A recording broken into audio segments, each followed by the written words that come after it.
Hey guys, welcome back to my channel. My name is Lexi and today we're doing another pick a card. Today's pick a card, we are taking a look at your strongest psychic gifts and where they come from. I did a video like this, I think it was on about 2 years ago now, and to this day that video is like my favorite video of all time. Like, I actually think about it. It's my Roman Empire. I think about it a lot, and I've wanted to do like a kind of part 2 and kind of dive into that again, which is what we're doing today. And yeah, I want to not only look at the gift that's the most dominant in your energy, but I just want to see, you know, where it's coming from, like past lives, you know, whether it's something that connects to, you know, your soul roots, and that's just something that's like imprinted on you, and that's the gift that you have in this lifetime. Like, there's so many ways that these gifts can come through, and I find that really interesting, and I feel like it's really empowering when we know where it's coming from, and it helps us utilize it and use it better. So yeah, that's what we're doing today. So I have 4 crystals for you guys to choose from. Pile number 1 is the smoky quartz. Pile number 2 is the rose quartz. Pile number 3 is the brown aragonite. And pile number 4 is the malachite. Let me get that. So see which crystal you are drawn to. The timestamps are going to be in the description box as usual, and I will see you guys at your timestamps. Hey pile 1, welcome to your reading. So we are taking a look at your strongest psychic gifts. So you guys chose the smoky quartz. I'm going to start with tarot, and then we're going to move on to your oracle cards. So let's take a look. So pile number 1, please, spirit guides. Pile number 1, please, spirit guides. The smoky quartz pile. With you guys, I almost feeling like I'm being tuned into your frequency before I start. That's literally how it feels. I almost feel like, the only way I can explain it is as if my crown chakra was a hat, and the hat's being taken off so we can rewire before we put something back on, which is quite interesting. Pile number 1, please. Pile number 1, please, spirit guides. Pile number 1. Pile number 1's, please, spirit guides. What are pile number 1's strongest psychic gifts, and where do they come from? What are my pile number 1's? You may be that pile that's always has that strong connection to Egypt, and then crows and birds, because that's what I'm being shown in my mind's eye. Pile number 1's strongest psychic gifts. Page of Wands, 4 of Pentacles.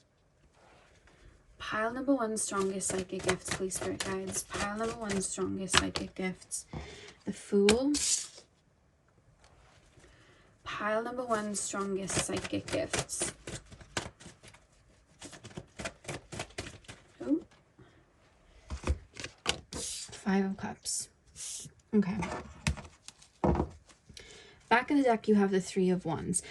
Straight away, I feel like in a lot of lifetimes, you guys have been teachers and guides. I feel like it's almost like the point of reasoning, or I just see you being like a leader in certain tribes, or just a leader in terms of, like, I was being shown the Egyptian pyramids, and I was being taken to Egypt specifically, and I was being shown groups of souls going in and learning to connect to spirit or connect to source. And it's not even just like, oh, I'm learning to connect to spirit, because I feel like, and I find this when I do personal readings, I find this when I do any healing of any sort, the further back I go, Akashic record wise with Earth, there was a time period where, you know how right now everyone's like grind, capitalism, like, you know, like work and all of that. There's a time where the height was like the spiritual side, and the psychic side, and I'm being taken to those times with you guys, but I'm being shown people go into certain places, and the pyramids being one, and I'm being shown it's almost like classes, like people sitting in kind of like classes, if you will, probably have a different type of class back in the day, but classes like that, and it's like I know how to connect with spirit, I know how to do that, but this is almost like a different layer. This is almost like I'm learning to kind of like, I want to say the word jump frequencies and download from yeah, and then I'm being taken to the stars, and it's almost like I'm looking at like an energetic point in the sky. I'm not so much looking at it like the stars, I'm looking at it like an energetic point, and it's almost like I'm feeding information through. But then I almost see you in front of people and then speaking a lot of information out or guiding people with that. So I feel like, because I'm getting that with the Three of Wands at the back of the deck and the Page of Wands, I feel like you and your strongest gift, probably similar to mine, where you guys will just channel or get downloads. It doesn't have to come exactly that way. It could also be like mediumship and spirit passing messages on, but I feel like your physical vessel, it's almost like I'm sat here and I'm being a vessel for information, I'm being a vessel for coding, I'm being a vessel for, you know, healing energies as well, and it's almost like I'm the middleman, and I'm able to direct the energy without getting lost to it, you know what I mean? Because if you're just having a bunch of energies coming through, you can get lost to it, you know, especially like if you stand for everything, you stand for nothing type of thing. So I feel like it's almost like you're able to stand in your own integrity and who you are, but also be able to bring through tons of information as well. So there's something about your body and then using that as a vessel, and being able to bring healing through and guidance through. So I would call that downloads, and I would call that channeling. You know, whether you use that in healing professions, you know, Reiki healing, or shamanism, or anything like that, or if you use it in, you know, just passing on information on mediumship. I just feel like you're somebody that gets a lot of downloads. I feel like you're a channeler, and I feel like you're meant to seed information from the higher realms. It goes beyond you. Like, it's almost like I'm able to be the link. So you're able to understand it and pass it through. I feel like that's your strongest gift. And I feel like another gift then that intertwines with that is that I feel like you're here to be a guide for other people or show up for other people. It's almost like you're meant to lead other people, but I would call you like a messenger. That's how I would say your strongest gift is. You're a messenger.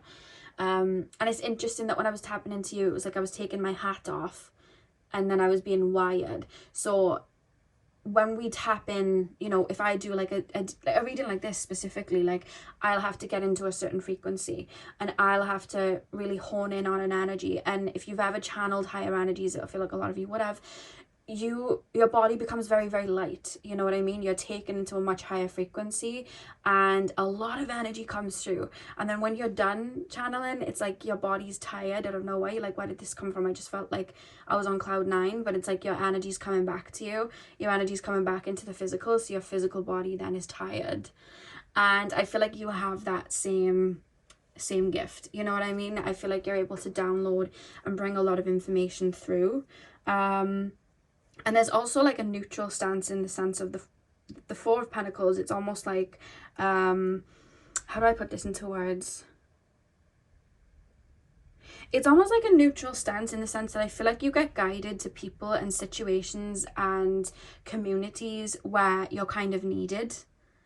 And I feel like you pass on your teachings or wordings or downloads. I feel like you have that gift to go where you're kind of like needed and then pass it on and then like kind of not get too attached. I hope it makes sense, because I feel like you're a lot of the times able to see from a higher perspective, and I just keep being shown you being in the right place at the right time or being with the right person at the right time and being able to bring the right information through to a group of people.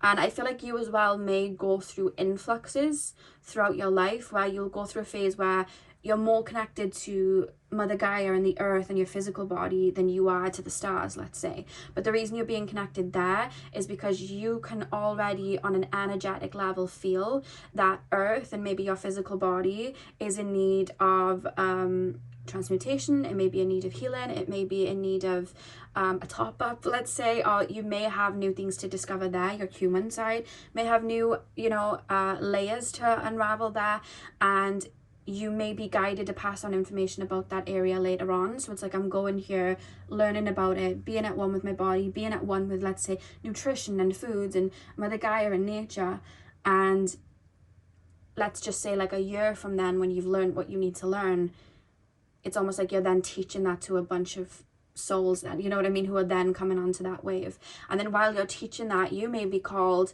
to head and be completely like connected to the higher realms, connected to source, like channeling all the time. Like, I'm not too focused on the physical right now, I'm focused up here, because it's like you're energetically following that cycle. And your intuition, it's like, this is where I need to be, this is where there's an influx. And then I see you getting loads and loads of downloads and unraveling, you know, maybe going through an ego death or something like that, and transforming there in regards to your higher chakras. And then all of a sudden you'll start feeling that need to be more in the present again, and a bunch of souls may be awakening. It's like, well, I need to pass on that guidance because they're going through it now. So it's almost like you're sometimes ahead of the curve. Like I always try to explain it like waves crashing into shore. Like I feel like you're that first wave that crashes in, because I feel like there's almost this feeling of like, let me go first, let me just go through all the challenges that come, and then I'll pass on that information. So I feel like whether for you guys it's just seeding information through, which I do feel you're able to just sit with a shell and channel information about where it's been, what its purpose is. I feel like you're able to sit with a tree and channel information and, you know, bring it through. But I feel like no matter the, what was I trying to say then, no matter the phase that you're going through, I feel like whether it's energetically downloading or just being in the physical, passing on the information and you know, healing yourself to then pass it on to other people, I feel like you're that messenger. You're that person that gets the first light codes. It's like, I don't know why I'm having trouble explaining it, because the way they're showing it to me is like a circuit. So I don't know if some of you guys like know about tech and like IT and all that, but I'm being shown like a circuit, and I'm being shown like where the first wave of like, let's say electricity goes into. You're that first wave, you're that first push. And you may find as well in this lifetime, a lot of the time, because especially with the Fool card here, you're almost like a pioneer energetically, because I feel like you're the type, and you've done this in many other lifetimes, where nothing's been done on earth like this before, but you're meant to do it first. And then I see you looking around like, but no one's done this. No one's done this and no one's even talking about it. But you're getting that idea in your head because you're meant to do it first. Like you're meant to be one of those people. And I feel like a lot of the time then you'll go through challenges and you sometimes find that there's no one around to help you. And it's because you're learning as you go. And I feel like spirit helps you, but you know, sometimes we don't see that spirit's really helping and orchestrating things. And I feel like spirit helps you pioneer that kind of like lane so that other people can walk down it. And I feel like for you guys, 100% you're then that messenger, because it's like, if I do it first, I can teach other people how to do it, and what was once loads of like brambles and dirt, it's now a pathway, and a very abundant one. So I feel like, one, you're a pioneer, but I think that you're a guide, I think you're a teacher, and I think your truest gift, the one that I would like pertain to this reading, I feel like it is channeling. And I feel like you're a messenger, you're like the middleman, you're the vessel in which energy comes through you.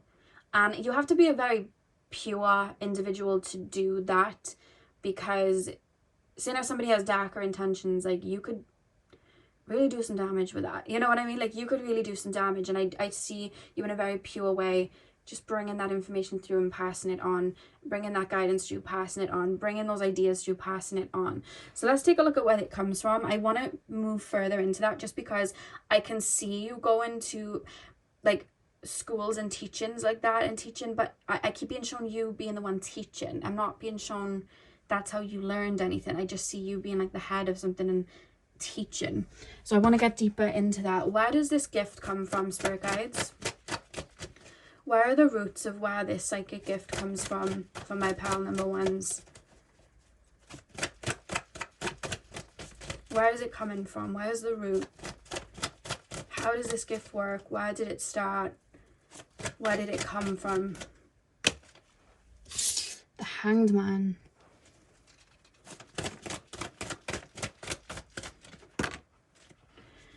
Nine of Cups, Seven of Pentacles, reversed. I just shared, I'm close to my light body. I just shared that. I keep being shown, a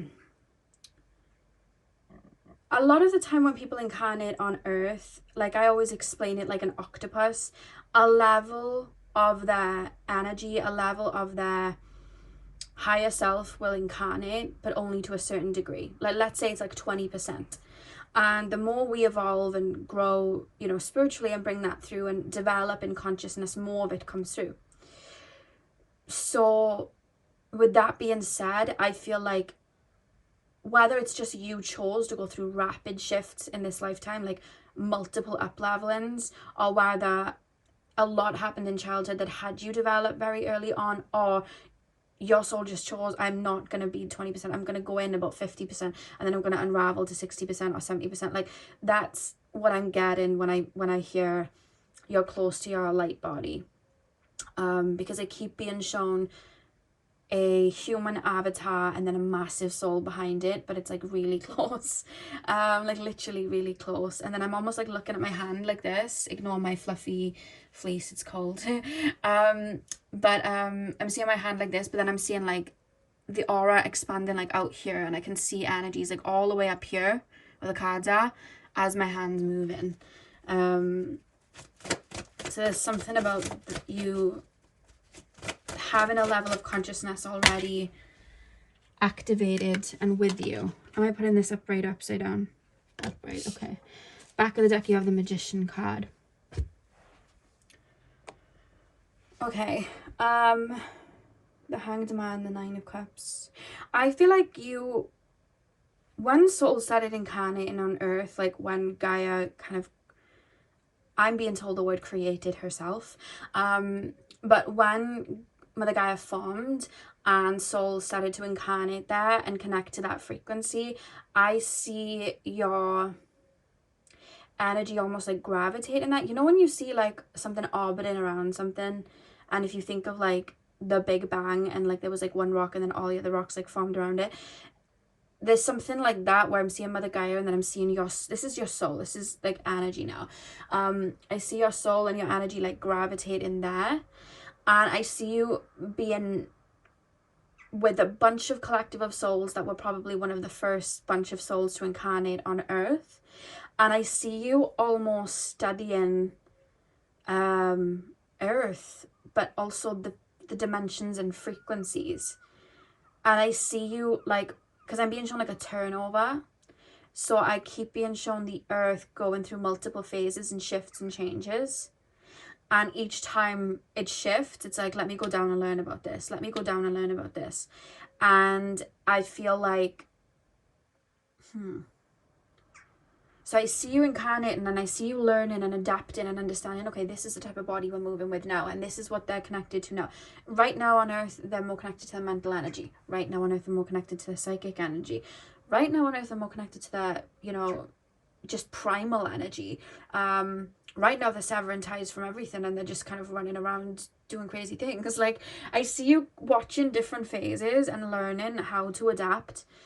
And again, it's almost like a guide, because I see you viewing human beings and being like, oh, look what they're doing now. Look what they're doing now, Steve. Look what they're doing now. So I see that, and I see you almost like viewing that. And then I see you incarnating to learn. It's almost like I'm incarnating into the dirt. So I'm incarnating into the karma, so I can untangle myself and learn. But what is the purpose of that, though? The Hanged Man, the Nine of Cups, Seven of Pentacles reversed, Four of Wands. What is the purpose of that? Mastery, self-mastery of different realms and different energies. If it's a new, your soul is like, if it's a new energy, I want to master it. If it's a new energy, I've got to master it. You know, like some people, and you may be, this may also transpire into your life where you see a new task, you've got to try and be the best at it, or you've got to try and understand it. You know what I mean?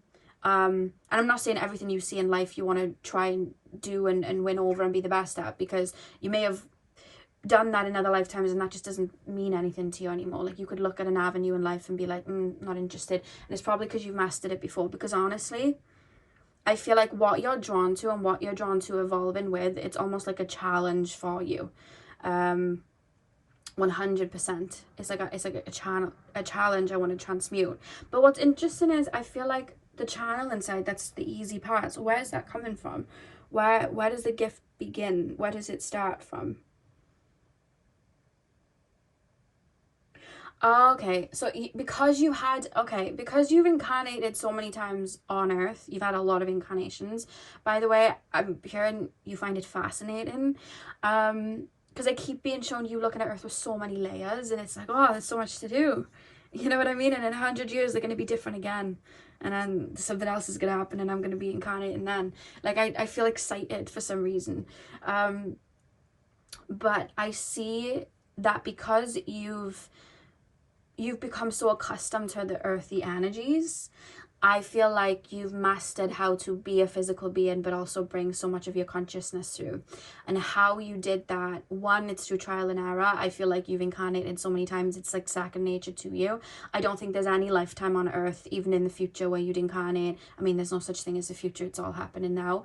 But if you know, in any other lifetime that you'd incarnate, I don't see you kind of struggling with being able to be that messenger, because I feel like it's already ingrained in you because you've done it so many times. Yeah, I feel like when you first incarnated on Earth, it's almost like I want to build on these frequencies. I want to add a piece of home here. I know if we mix an energy from the Pleiades or Sirius A, Sirius B, or Arcturus, I know if we mix and entangle that into Earth's energy, this could be really good. So I see a group of souls and you being part of it, channeling that through and bringing and seeding information from other dimensions and other realms and bringing that through, which is, I always get shown when any of the pyramids or any, you know, any pyramid all over the world, even the ones we haven't found yet, because Spirit always says there's loads of pyramids we haven't found or we think are like mountains and stuff, and it's a pyramid. But I feel like a lot of those, and this is what I'm shown, like Stonehenge and all of these ornaments that we see and these big things that we see, and we're kind of confused, like who built them, why did they do it, why did it happen. What I've seen through channeling is that a lot of souls that incarnated, it was almost like they were mimicking what they saw before and bringing it through. And I was shown that like a lot of the pyramids on Earth are just replicas of what was once in Atlantis, and all of the pyramids that were in Atlantis, they were replicas of what is in, and wasn't it Sirius B? I just want Spirit to confirm because I'm sure it was Sirius B. Yeah, it's the Sirius energy and then the Orion energy. And I'm being shown souls downloading information there, structures like that there, and then it's almost like we're bringing it in Atlantean times. But whenever I'm shown pyramids in Atlantean times, they're more crystallized. It almost looks like water or really crystallized minerals almost, and then it was almost mirrored in the Egyptian times. So you would have learned to message and code healing guidance messages through in the early times. So when it came to like the Egyptian times or whatever, and I keep being taken to Malaysia as well. Malaysia's like a hotspot. I see you being a guide and then passing that information through there because you would have done it a bunch of times, and that's just carried on now. And I feel like that's kind of second nature to you.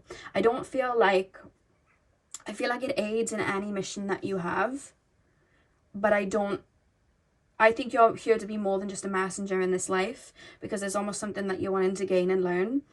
But I feel like that's where it comes from. And I also feel like you guys would probably be really good, or probably in past lives were really good at like, you know, witchcraft and you know, alchemy and spell work and things like that. I feel like you'd be really good because I feel like you know how to manipulate energy really, really well. That's just something I'm seeing from you.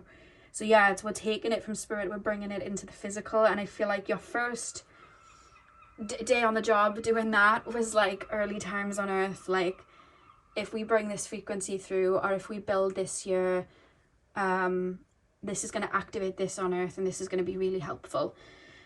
Why is the Five of Cups there though? See, the Seven of Pentacles reversed with a Fool. It's like I'm untangling everything I knew to learn something else. You know what I mean? I'll take the best bits, but it's like, I feel like it wouldn't shock me if you go through multiple ego deaths in one life, because it's like, oh, I've mastered that now. Literally no need for that anymore. Let's move on. Let's move on to the next thing on the task. Like, that's your energy soul wise. I think it mirrors in the physical, because I see soulfully. It's like, right, okay, I've downloaded, I've done everything I need to do. Next one, next task, next life, like next incarnation. Next slide. Why is the Five of Cups there with the Four of Wands, Spirit guides? I just see you like, yeah, go on, keep making a mess. I'll pick it up. I know how to. And if, in fact, I'll probably put it back together in a better way.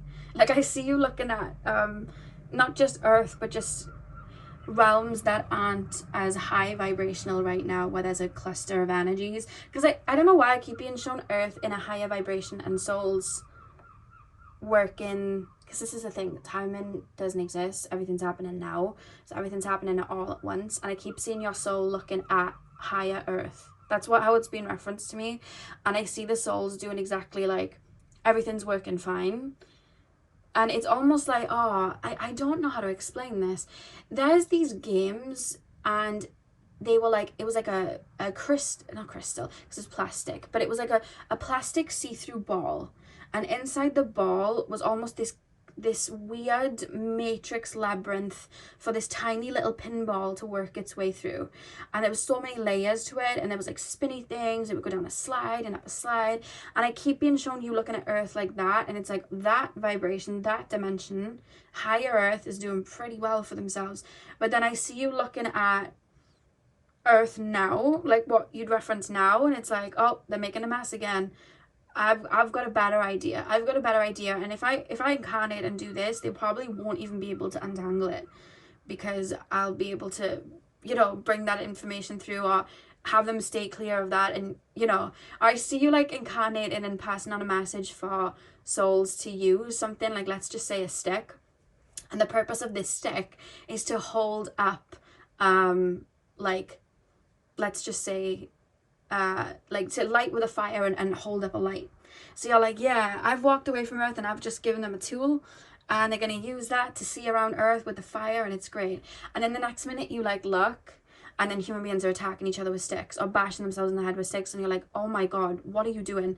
You know what I mean? It's like, well, I gave you the stick to light fire. I thought I was helping, and now you're fighting each other with sticks, and now I've got to incarnate and teach you not to fight each other with sticks.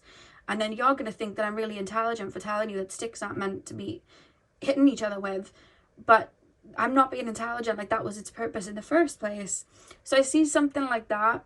And that's what the Five of Cups is with the Four of Wands. It's almost like, you know, when you have like elderly grandparents or something, and like their router isn't working, like their Wi-Fi. And they're like, it's not working, it's broken, and it's been broken for days. And you're like, have you switched it off and turned it back on?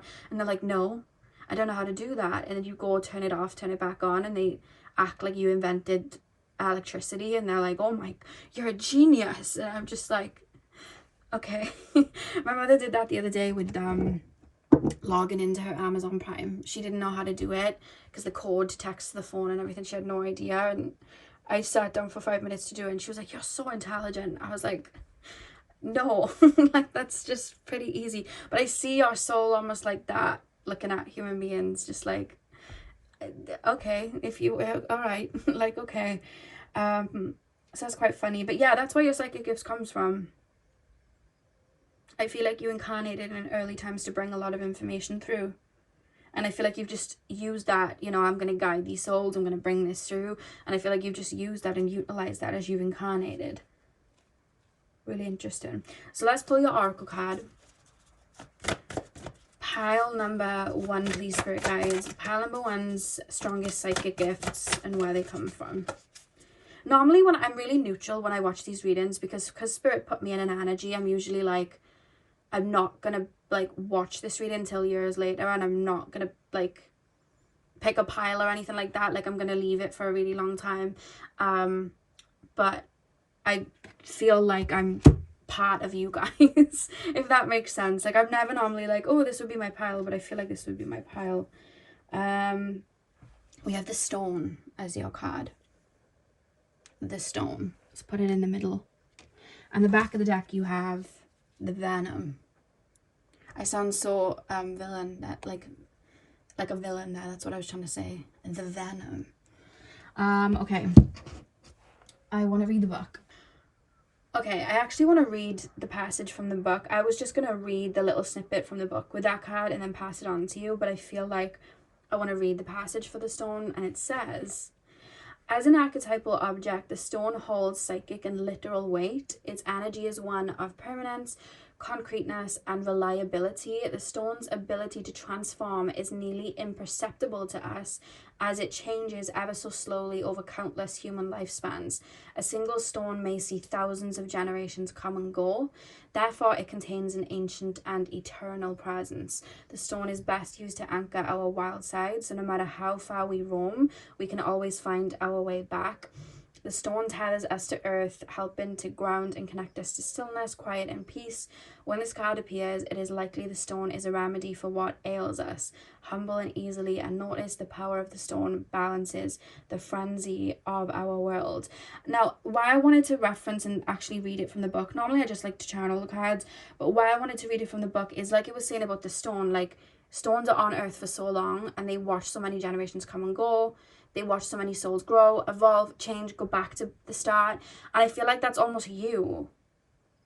And if you think about stones, they're like, they've been here the longest. They were here before grass was, you know what I mean? And I feel like you're a very, very old soul. So it's almost like you know the way of the world, you understand, you know what I mean? You've seen the world in many climates. And I feel like that's why you're able to bring a lot of wisdom through as well. I feel like you've mastered, you know, the earthy side and being able to connect your soul to the earthy side and root yourself in and stand with integrity, but then also channel and bring information through to help, the same way the stone grounds and, you know what I mean, holds human beings down. We're literally on a floating rock.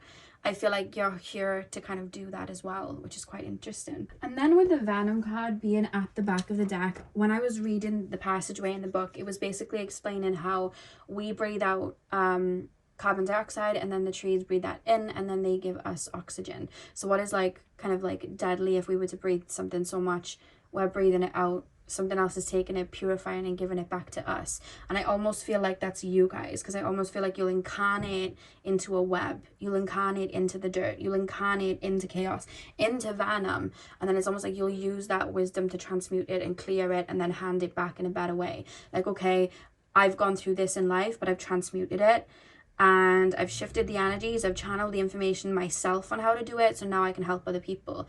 You know what I mean? Like with Mother Gaia, like we're not treating Mother Gaia how we should, so I'm connecting to Mother Gaia, I'm listening to her needs, I'm also channeling information through from spirit to see how I can best nurture her and, you know, nurture her to health, because if we do that, we'll understand how to nurture ourselves. And then when a bunch of other souls are waking up to that, I can then teach and guide what I've been doing to help them. So I feel like that's what you do. You incarnate into sometimes some very venomous situations, or you'll go through certain situations that are quite heavy, or there's something you may need to heal or understand, and I feel like you'll almost bury yourself in the dirt where you have no idea how to get through it, and then you'll transmute out of it and pass that information on to others. I feel like that's what you guys do 100%. Is there anything else, Spirit, before I'm done? Anything else that needs to come through? I'm hearing this song. It's the only other thing that's coming through. It's a David Guetta song, and I think it was Emily Sandé that sang it, and it's called What I Did for Love. She sings like, I can't believe what I did for love. So I don't know if there's a message there in that song, but that is the song that I heard when I asked if there was anything else. So yeah, I really hope that you enjoyed this reading. You know I love doing these readings. Let me know if you enjoyed it too, and if it resonates, hit the thumbs up and comment down below if you did enjoy. I'm sending you guys all of my love. I hope you have a beautiful morning, afternoon, evening, whenever you're watching, and hopefully I'll see you guys in my next video. So thank you guys for watching. Hey pal 2, welcome to your reading. So we are taking a look at your strongest psychic gifts and where they come from. So you guys chose the rose quartz. I'm going to start with tarot, and then we'll move on to your oracle card. So let's get in.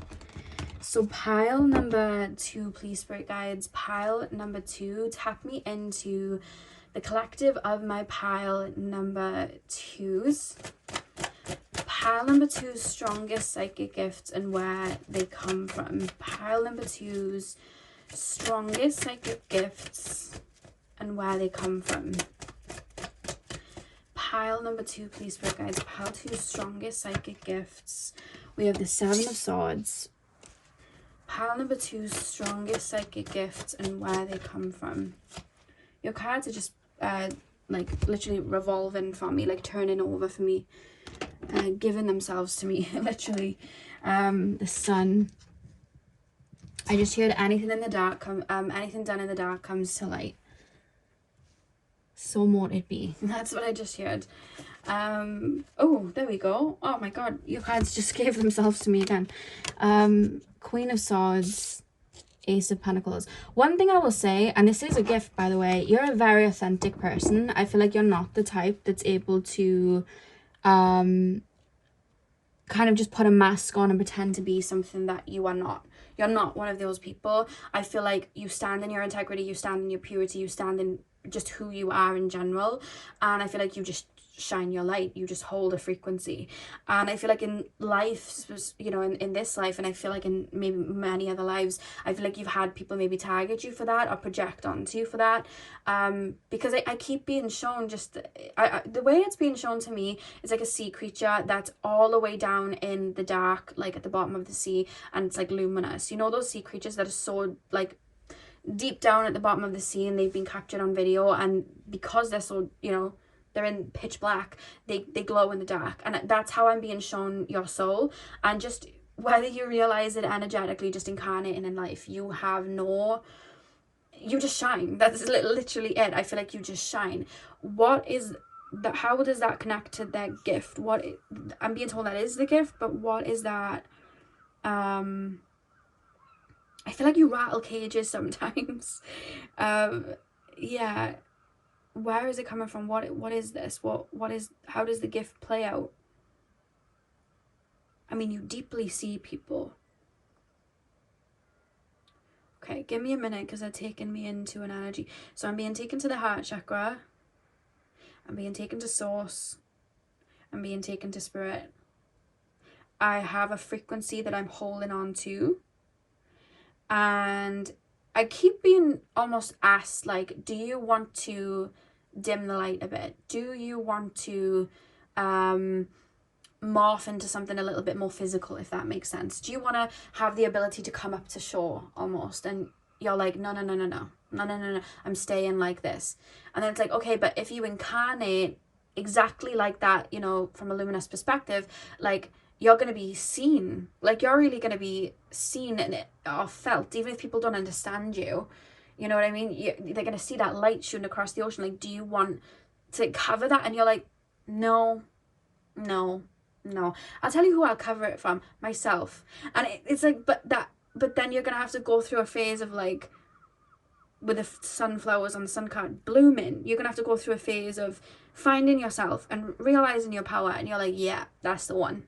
That's what I want to do. It's really interesting. Your reading's taking a completely different turn. I'm teaching people. That's what I'm here. I'm teaching people.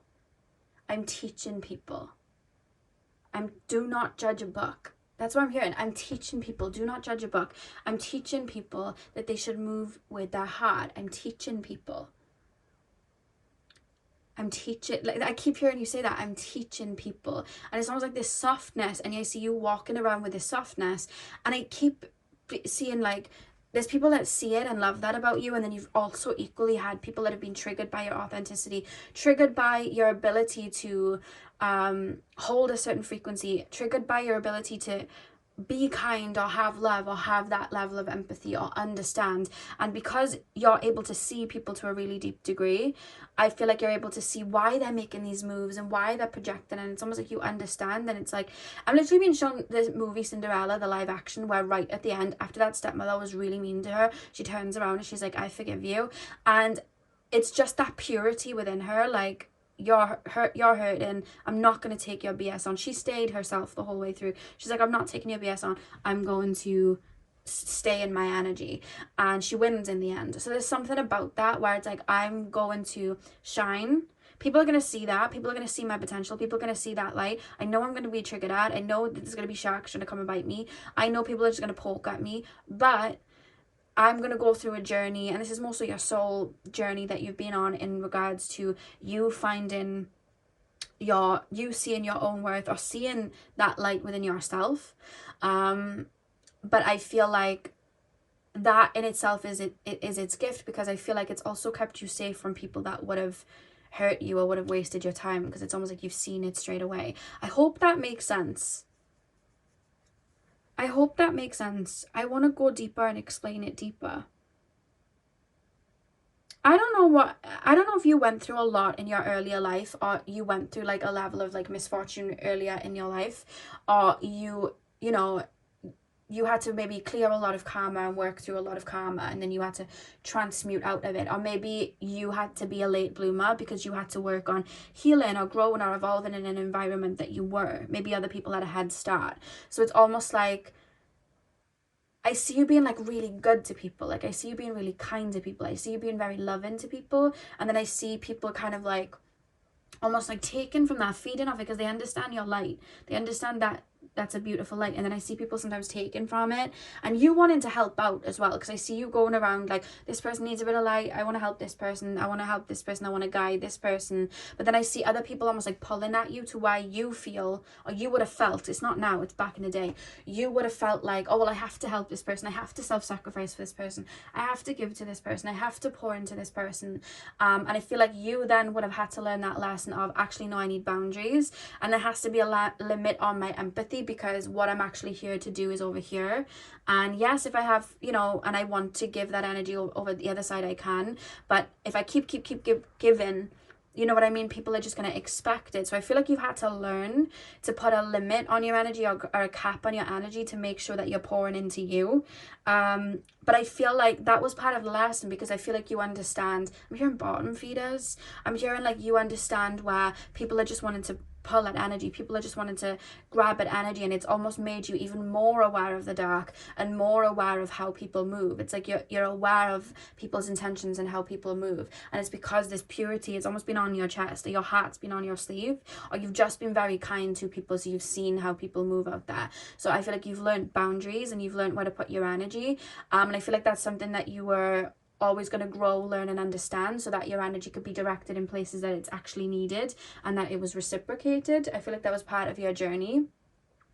And then I see you then almost go into like the deepest depths of the water then, and then it's almost like other fish that feel lost. I see you almost directing them, like shining that light and going, look, I'm shining the light all the way up there, you can make your way up there, I've been up there before, it's fine, look, just keep going that way. Actually, do you know what, do you want me to come up with you? Let me come up halfway and show you. And I see you doing that. So I see you then at like going up and down from the bottom of the ocean to the top of the ocean, like this luminous big fish. And I see you going up and down, and it's almost like I'm bringing people to their truth, like I'm bringing people to their light, I'm bringing people to their I'm showing people through their own darkness so they can transmute it, so that when these little, you know, the little bottom feeders on the floor, the little crabs or the sharks or whatever, when they're coming, they know what to do, they know how to defend themselves, they know how to stand up for themselves, they know how to keep that energy at bay. And that is something that I feel is part of your gift. Your gift here is to shine. Your gift here is to hold a light frequency in I don't feel like it's like that anymore.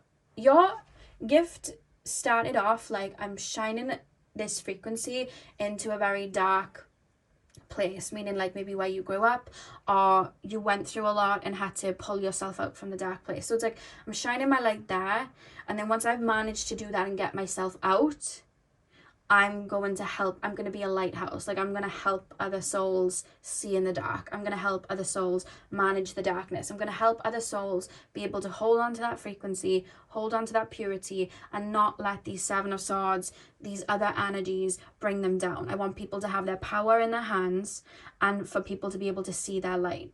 So you went through a journey of not seeing your light to see your light, to guide other people to that aren't seeing the light to see it. I hope it makes sense. That's what I feel like is your gift, to be honest with you. 100% with the Queen of Swords and Ace of Pentacles. It's almost like I'm seeing you looking at someone and cheering them on. Like I feel like you big up people. You help people see the abundance that's within them. You help people see the lighter aspects in them, and you help people see their darker aspects and help them utilize it and balance it and have control over it. I feel like that is something that you're able to do, because you're able to go into, I feel like you've gone to deep dark parts of yourself, like gone down into the deepest darkest parts of yourself, and I feel like you've helped you've transmuted out of it, and now you help other people do the same. And that's how you see people so deeply, you know, and that's why it's part of your gift, which is really, really beautiful. You may have a lot of planets in the, I want to say the 12th house. I want to say the 9th house. I want to say the 8th house. Yeah, I want to say those houses. I feel like you have a lot of planets there. A lot of aspects there. I just see a strong focus on that, because even when you see the Chariot, they're light and dark, you know. There's dark and light here. There's yin and yang. So it's the balance of both. You hold a frequency of light and the dark, and that's what the yin and yang is. You know what I mean? It's like the black strip with the white dot and the white strip with the black dot. You're able to bring that frequency, you know, there, which is really, really, really interesting. And I feel like that's your gift. Your gift is more so you, though. It's not being tailored to anything. I would say you have a strong clairsentience, because you're able to feel. You're able to feel, how do I make this make sense? You're able to feel other people's wounds. You're able to feel when other people are frustrated, angry, projecting. But it's deeper than that, because as well as being able to feel, you're able to see. Oh, this wound is coming from here. Oh, you feel inadequate and that's why you're projecting. Oh, that, okay, you have a really strong defense mechanism and that's why you're saying and doing these things. I get it. Like, you're able to see as well as feel. And I think that you still strongly have this really beautiful deep empathy, but you know when to be wise to it, and you know when to put a cap on it to a degree of like, you're not targeting me, you're not, you know, trying to thresh at me, you're not, you know what I mean? Stop trying to dim my light. Like, I'll help you until you try to dim my light or try and do this. Then we're going to have to enforce boundaries, or I'm just going to remove my light from you. You know, I feel like you had to learn that.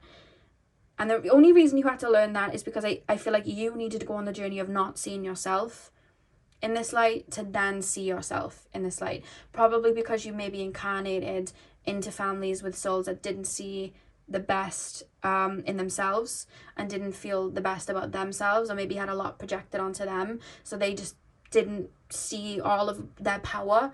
And I feel like you then incarnated feeling that same feeling of, you know, power, that same powerless feeling that your ancestors would have felt.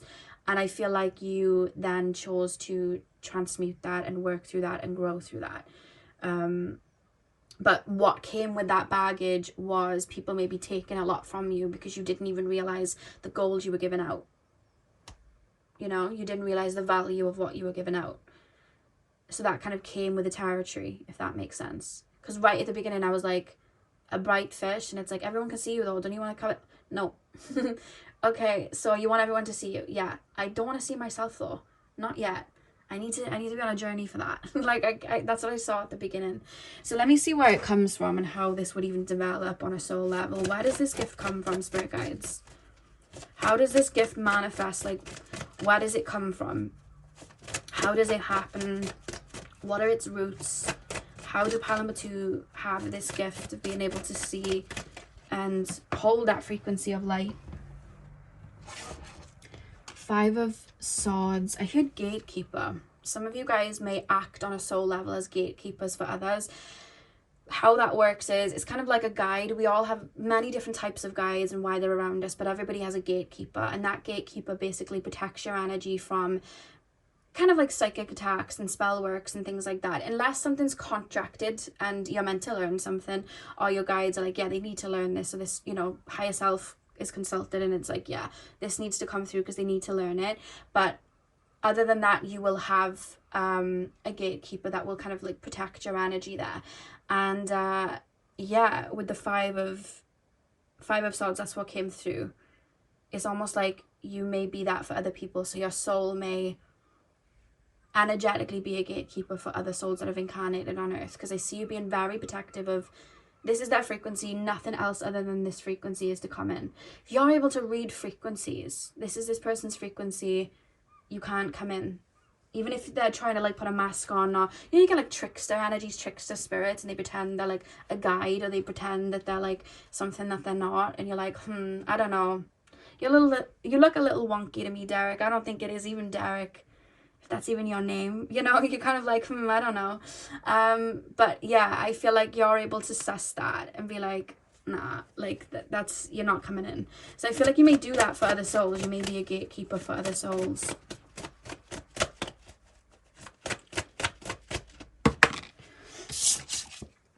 Five of Cups. What, where does this gift come from? Four of Swords. The Devil reversed. Let me cover this one up. I'll use your card actually to cover it up. Your crystal even. The Devil reversed. Back of the deck is the Page of Pentacles. Okay. Where does this come from, Spirit Guides? Where does this come from? I keep being shown your soul like near where it would have like formed and manifested when you would have come into consciousness. And again, it's like I'm close to source, very connected to source, and I'm incarnating. Earth isn't even a thing. Like, I'm not even thinking of Earth, but it's like I'm incarnating in places and there's like chaos, destruction, and I'm almost getting kind of like caught up in it to where I almost feel like I'm going into the lower realms and I'm stuck there. Like, I feel like I've removed myself from source, but not because I wanted to. And I almost keep being shown like attachments as well, like attachments around my body, and I keep being shown like some like energies around, almost like they're showing me it like a body, but it wouldn't be a body from an energetic perspective, but they're just showing it to me to make it make sense to me. So I'm being shown like energies and just like things kind of like sucking on my energy, and then I see you at one point just feeling almost like I'm out of control, like I've lost control, like I was just shining my light and then everyone just started to take it. But this is like an energetic situation, and I see you kind of like, what on earth? And then I see you almost like transmuting out, or like looking in the eyes of something and being like, you're not more powerful than me. Why are you telling me that you're more powerful than me? Why are you dismantling me? And then I see you kind of like growing and evolving from that, and then coming into your power. So it's almost like you've got one foot in deep down to the lowest realms, and then you've got like another foot like all the way up to the highest realms, and then you're like, I understand the duality of both, and I think people should have a choice instead of being made to go down a route, if that makes sense. Like, I think if people are going to choose to go into the dark, they can choose to go to the dark. If they choose to do these certain things, fine, go and choose to do it, but make sure it's your choice and you're not being manipulated. And make sure it's your choice and it's not against your will, because there's something about your soul feeling like something was against your will, like something was being pulled at you and something was being yanked, and it's like I felt powerless. So it's almost like wherever I incarnate, where I see injustice or I see people feeling powerless because of other energies like on it, and that's why I'm being shown bottom feeders like yanking at something, like a leech yanking at something. Is like, I'm going to teach people to step into their power, and then they can have the choice of what they want to do. So I'm going to shine my light, I'm going to be authentic, and at the end of the day, the people that want to find their way home are going to, even if they're lost, they're going to see me and I'll be able to redirect them, and they'll want to make that move because that's their choice. And if the people want to come and attack me and chuck that, you know, at me, I can keep them at arm's length. I can keep them away from me. You know what I mean? I don't have to deal with it. I can pull away. I don't have to give them all of this empathy because they're choosing not, you know, to do that themselves, and that's their choice, and that's fine, but they're not taking it from me, you know? So I feel like that is where that idea came from, I guess. I feel like it's more so in regards to your gifts, it's more so,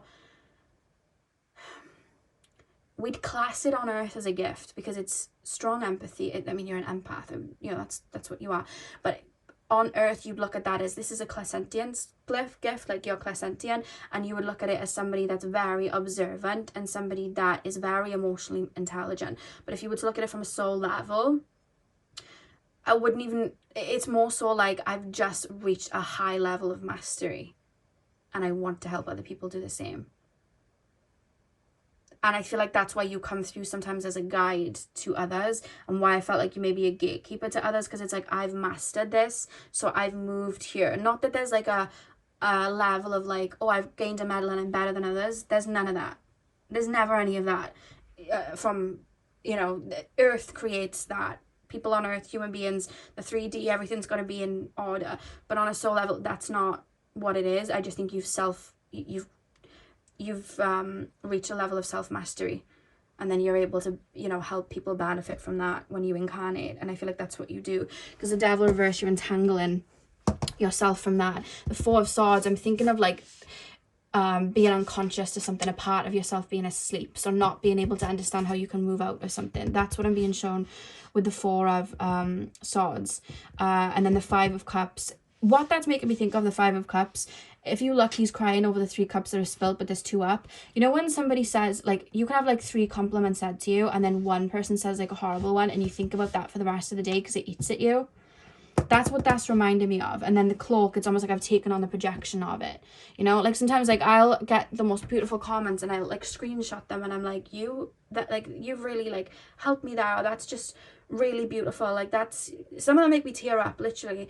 But then I'll like, see, you know, underneath it I'll have like one comment and they'll be so mean and I'll be like, oh, and it hurts and it stings, and it's normal, but we need to learn then to rise above that and grow from that. And I feel like that's what you're learning to do, and how you what you're here to help people with. And even with the 5 of Swords, if you see the kind of like difference in the sky at the back, you know, there's 2 different colors there, and it's all rugged. And if you see this guy, like, he could fight him, but he's not, he's walking away.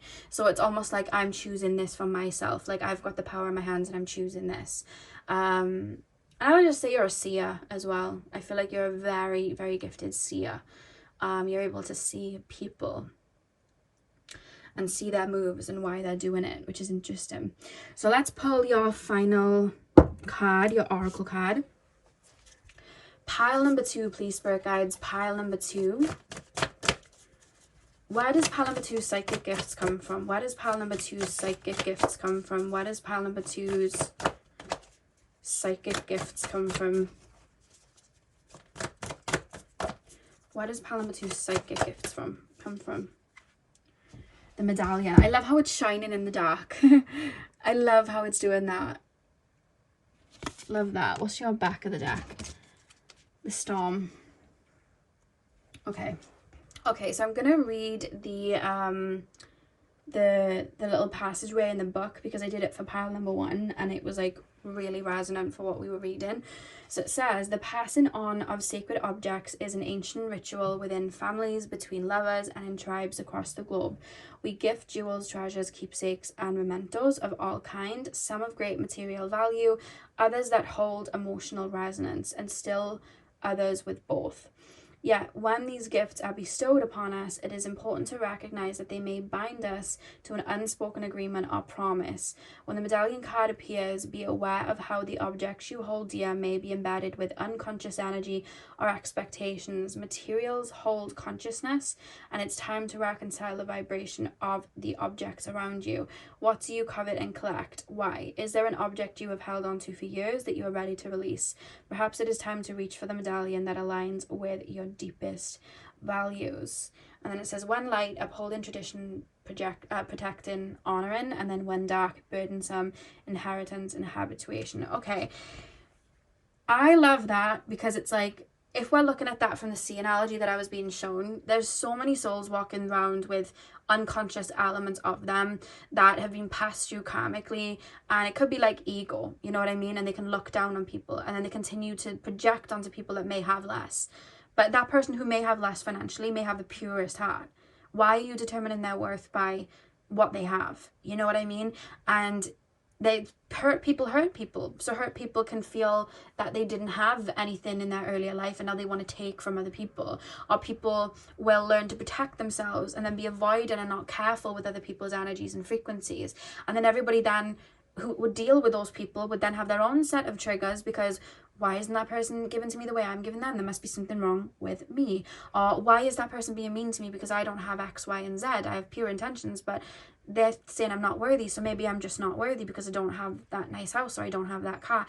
They take on the projections, and so on it goes, where people are losing parts of themselves because of what other people are taking from them and projecting onto them. You are there to shine that light and that mirror and help souls come back to their truth and take off those layers of projections. And I feel like you're also there to be that layer and that purity of where people may not be acting out of, you know, their best alignment, and they may be trying to take from you, or being, you know, they could try to project onto you or whatever it is, but then you act as a mirror to them. Because if anybody's trying to project onto you or say these things, they're hurting within inside, and they're getting triggered inside, because there's something you're mirroring within you that they've completely diminished within themselves. It's still there, but they're hiding from it.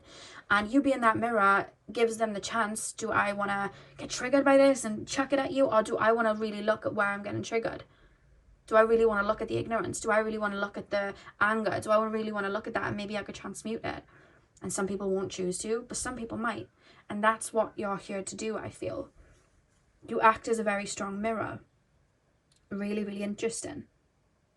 Because if you think of the medallion and like people passing that through generations, the same way people pass karma through generations, mindsets through other generations. I remember when I was younger in school, and my mom went through a lot growing up, and you know, she wasn't the best, you know, and a lot of the adults in my hometown knew that. So for some reason, instead of just not liking my mom, they would take that out on me. And I would, like, I remember being on like the schoolyard, and the dinner ladies, I don't know what you'd call them in other countries, the teachers that would look after you on break time, they would say the most awful things to me, and I couldn't defend myself. I was only little. I would just take it on, and then obviously their parents would say things to them, and then the kids would go and then say things to me, and I'd be like, oh, and I would believe a lot of it was true, and I would take that on as like, oh, this must be true, this must be true.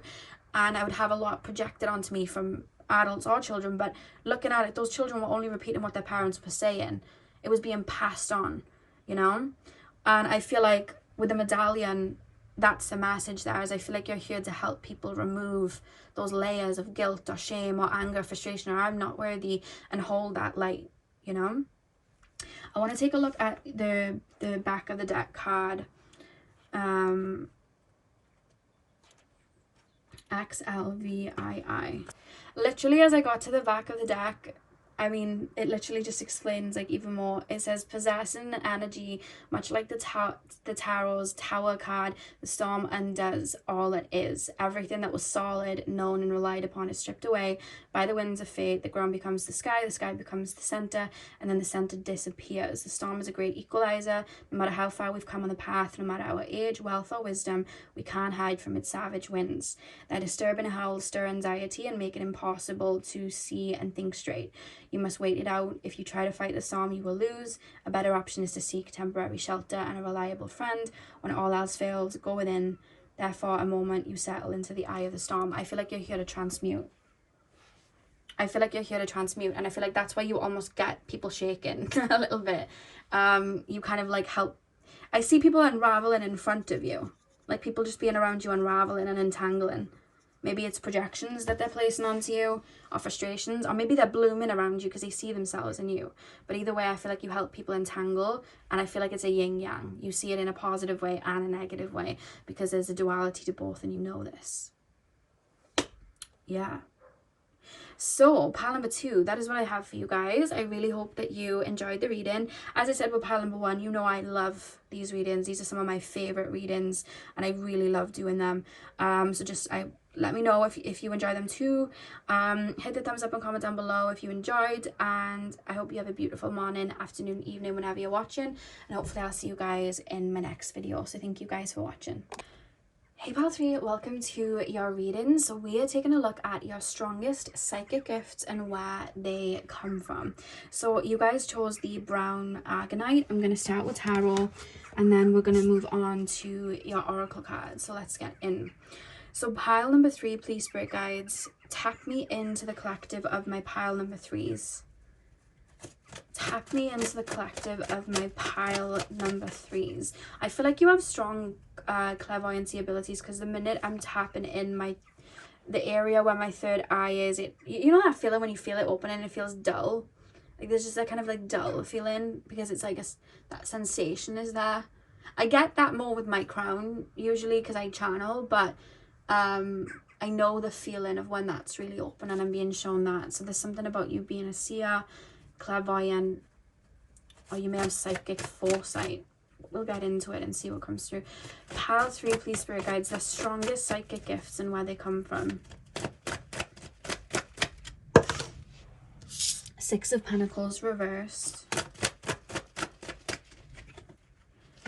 7 of Cups.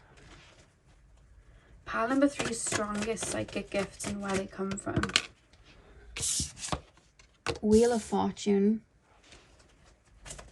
Pile number 3, strongest psychic gifts. Back of the deck, the Lovers, which will have to be covered up. Let me just grab crystal.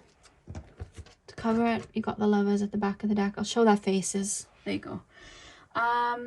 Okay, pile number 3, strongest psychic gift. I feel like it's going to take me a minute to get into your energy just because you have a completely different frequency to my pile number 2s that I almost feel like I'm just being tailored a second. It happens with these type of readings because I'm really sat in, you know, sat in it. 6 of Pentacles reverse, 7 of Cups. What is the strongest psychic gifts, please, spirit guides? You have outstanding intuition. Like outstanding intuition. It's kind of like an inner knowing, but I feel like you're able to see images. Okay, this is how you're able to see what could happen. So how, okay, put me into this, because I don't think I have this gift, so I'm like learning something from you guys. So it's like, so, you know, somebody's in front of me. Show me an analogy. Someone's in front of me, and let's just say I can already see that there's a timeline where they could turn right, go down that lane where they could like knock into somebody and something like bad could happen. And it's almost like I'm able to then energetically see that maybe Spirit's ushering them a different way so it doesn't happen. Spirit does usher them away so that it doesn't happen. And then I think that, oh, that was just in my mind, that, you know, but it actually could have happened. Like, you saw a timeline. Like, I'm being shown multiple timelines in front of me and I'm intuitively able to see it.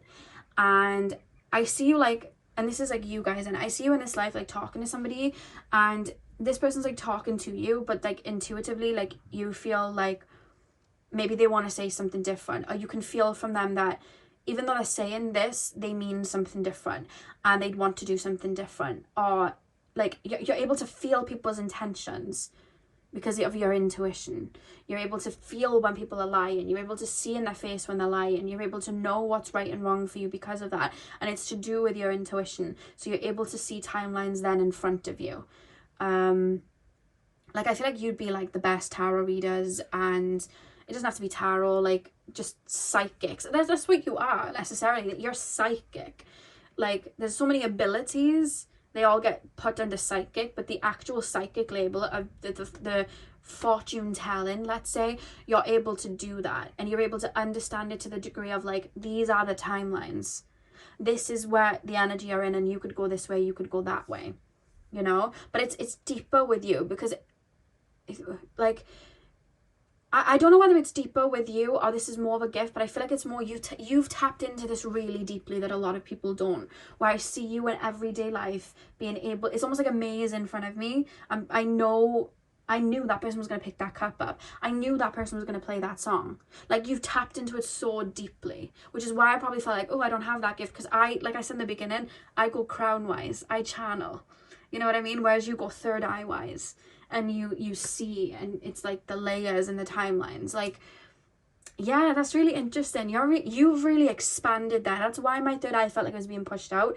because it's like any psychic gift is like a muscle, it's being trained, and the more you connect to it and the more you work with it, the stronger it gets. That's you with the third eye. That's why we've got the 7 of Cups. Like, there's so many different objects in those cups. What are we going to choose? Which one are we going to go for? We don't know, we have to guess. But with you, it's like, you know, you see those intuition tests on like Instagram and stuff, and it's like, what cup is the red ball in? You be the type to ace them all the time. What pencil am I going to pick up? Will it be the red? Will it be the blue? Like, you know. Like, you literally know. Like, you're one of those people. Yeah, I feel like you're very, very intuitive. I feel like this almost protects you with the 6 of Pentacles being reversed going into the 7 of Cups, because it's like, this is not somebody that, I mean, it could act as a blessing and a curse depending on how you look at it. I'm looking at it as a blessing. You're the one with it, so you determine whether it's, you know, sometimes a blessing or a curse. But I see you, especially in the past, going towards like relationships and connections. And this is the thing about you being psychic. It's like, I know that this person stepping towards me, that, yeah, it's going to go well for a couple of months, but I can see already down the line that it's not going to work.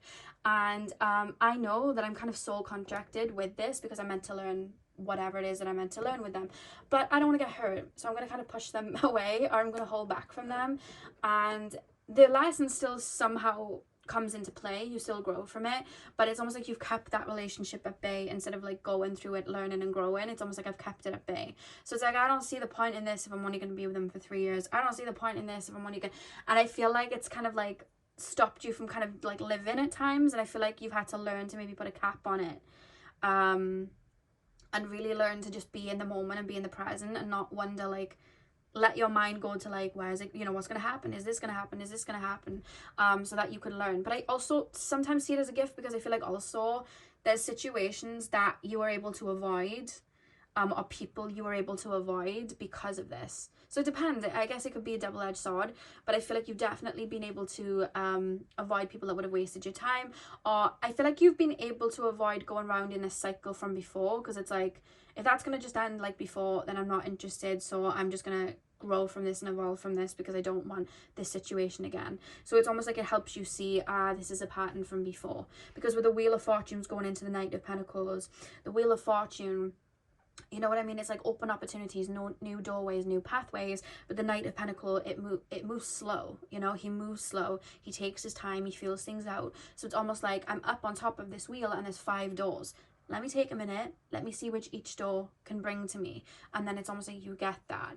And I also feel I'm being shown situations where you'll be sitting in there and like you have a friend, and like you haven't heard from that friend for a second, and you can just feel or know, like intuitively know, that that person's maybe annoyed with you because you didn't text back, or that person's maybe frustrated with you. You're able to pick up on that. So I would definitely say that there's clairsentience there, but I feel like the way it's so prominent in your mind is because it's visions. I feel like you get a lot of visions, you get a lot of imagery. I feel like you get a lot of this could happen, this could happen. Like I see you sitting there like watching the news, and like let's say something happened like crime wise, and I feel like you're able to see visions of how it happened and who it was and what went on. Like you've got a very colourful third eye. Like it's very, the visions are very clear cut, and to the point where you can almost remote view. It wouldn't shock me if you're able to remote view. If you don't know what that is, the only way I can just explain it from my perspective, and I guess it would be different for everyone, but from my perspective, what I do is I'll kind of just rest, and then I'll energetically, guess in a different frequency, come out of my body in a way, and then I'll go somewhere, and I'll kind of remote view and go into the house and watch and look around, and I'm able to see other energies, and I'm able to see how things went down, because you can remote view into the past. So it's almost like you're a bypasser. And sometimes people, because there's a lot of people, especially like a lot of celebrities know about a lot of like the psychic things. They act like they don't, but they do. And a lot of celebrities I found, they kind of like cloak their homes, or they'll cloak certain things. I'm like, why would you cloak it if you didn't think it was real? How is it even cloaked if you didn't think it was real? Because you'll find you can't get in. I tried going to that place where they said was like the inner earth, and I couldn't get in. I kept being bounced back off. I just couldn't get in. Even though I protected and cloaked myself, I could not gain access there. So there's something that you might be able to do, is remote view. And you don't even have to be asleep or in a meditative state. Like you can just be awake and do it. It's just one of those things. I feel like you're able to do that. So let's see where this comes from. I want to know where this comes from. Okay. Like sometimes you may feel like you're looking at people like they're the Sims. You know, like I don't know how Sims work. My friend was always the Sims person. I was always an Animal Crossing girly. But I know like with Sims they have that thing on their head and they kind of like move. I feel like sometimes you may feel like that. Like I knew you were going to do that. I knew you were going to pick that up. So it's like you're watching that and able to see from that. If you hear noises, that's my cat. Hi Veda. Veda's come to say hello. Where does this gift come from, Spirit Guides? Show me where this gift comes from. Pile number 3, please, Spirit Guides. Pile number 3. Where did pile number 3 psychic gifts come from? It's raining, by the way. It's a kind of hailing a little bit. Pile number 3 psychic gifts. Where does this gift originate? Where does it start from? 8 of Cups. Pile number 3, please, Spirit Guides. Where does pile number 3 psychic gifts come from? Where does this psychic gift come from? Knight of Cups. I'm being shown something from back in the day. The only way I could describe it is a chess piece. This would have been lifetimes ago. If you know what I'm talking about, let me know. It's not chess, but it looks like chess, and I'm using it to predict something. But it's kind of like a board, and it's not a Ouija board. They kind of look like runes, but they're not runes. They're kind of like little markings or coins, and I'm kind of moving them to read and understand other people, or read and understand how the world kind of moves, if that makes sense. But it's like a coin or like a stone or something like that, and I'm using them. It literally looks like noughts and crosses, but also kind of looks like chess in a way. But it's like I'm trying to understand, but it's like I'm learning the forward motion through that while simultaneously understanding that everything is energy. And now I look at human beings like this chess piece that I was learning from. I hope that makes sense. Like, imagine having a board in front of you on like a slab of stone, and it looks like chess, and you learn it so deeply, like you understand it so deeply, you're so good at it to the point that you can learn other people's moves and how they move, that you've almost exercised that, and now you look at the world like that. Because you're understanding cycles, you're understanding patterns, it's more than just the psychic part, because it's like I'm developing the human brain to a degree, because I'm noticing people's movements, I'm noticing how people move, what they're saying, what they're not saying, their patterns, all of that. Like you're very intelligent, by the way. I feel like I'm learning that, and I'm understanding that I can see everything like a piece of chess. Like I can see it. I can understand it. I understand the cycles in the movement, as well as having these visions. So it all kind of maps in, and that's why there's such a focus there. It's almost like you've built the world around that. But I want to get further and deeper into where does this psychic gift come from, please, spirit guides? This is new for me. I've actually never seen anything like this, or what I'm being shown. King of Swords reverse. And let me know if you know what that... It feels like I'm learning about somebody, or I'm using it as a tool psychically to see forward. I'm sure there was something called like I Ching or something, but I don't know how that would work. I don't know if that is mirrored to, because I saw something with coins, and I'm sure it was called like I Ching, but I don't know if it would be that, because it doesn't really feel like it's that, but it could be like a form of it, or an early form of it. I don't know. Let me know if you know, if you have any idea of what that could be. But yeah, 8 of Cups reversed, 8 of Cups reversed, Knight of Cups, Queen of Pentacles, Ace of Pentacles. Where does this gift come from? I see you standing and observing. This is your soul almost, though. It's like you're someone that's had many incarnations as well, similar to pile number 1. You've had many, and I feel like I see you like adapting and using this as kind of like a job, or using this as some sort of gift to help people. Like, say you see somebody like running an empire, it's almost like you're viewing, watching, understanding the way they're moving, the way the empire is kind of moving, the way the other empire is moving, or whatever. And it's like you're learning, understanding it to give that information to that person. Like, you've got to make this move, this move, this move. So it's like you've learned how to do it then. In a way as well, I feel like to adapt and keep yourself safe, like on Earth, because it's like I'm able to guess everybody else's move and understand everybody else's move. But this is something you've learned over time. You know, like when you see people and they do kung fu and stuff, and like you watch it and it's like slow motion, like they have to guess what the other person's move is going to be, and then they've got to make that move. I see incarnations doing that. I see incarnations where you're going to different, almost like civilizations, understanding the way they move, and then making your way up. You know, like Aladdin from Aladdin, the normal movie, not normal movie, the real people movie. What's it called? Live action real people movie. You know how he, like, even though he hasn't got much, he like moves around the town and is able to like get into certain places. I see lifetimes like that, to the point that all of that is just a collective memory attached to you that you're still connected to. So it's like it's still working in your favor from an energetic perspective. Like, this type of person does this, and this type of person does this, and human beings at this point, these are their cycles, and this is how they move. And then I think you've developed that then psychically with your third eye, and being able to have those visions, and that's how you're able to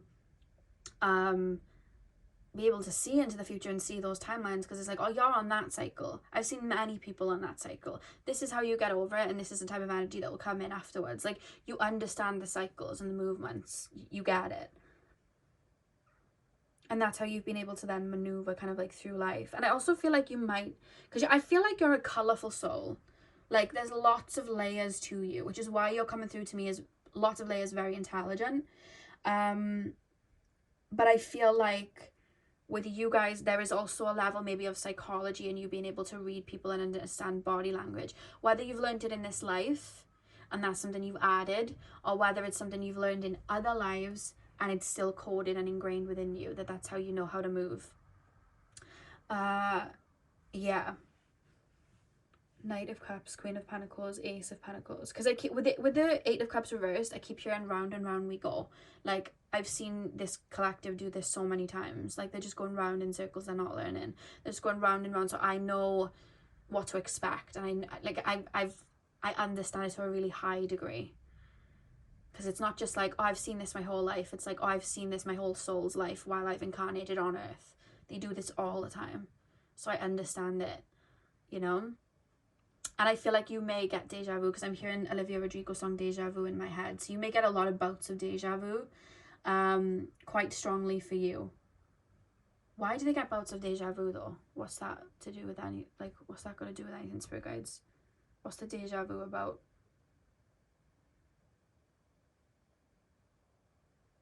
I'm hearing Taylor Swift and she's like, I think I've seen this thing before, this play before or something, and I didn't like the ending or something like that.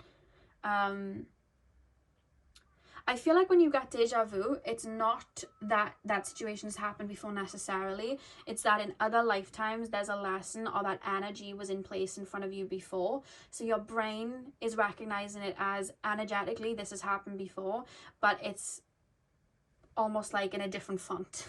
Like, it's in this life with that person and this person. I hope that makes sense, because everything is energy.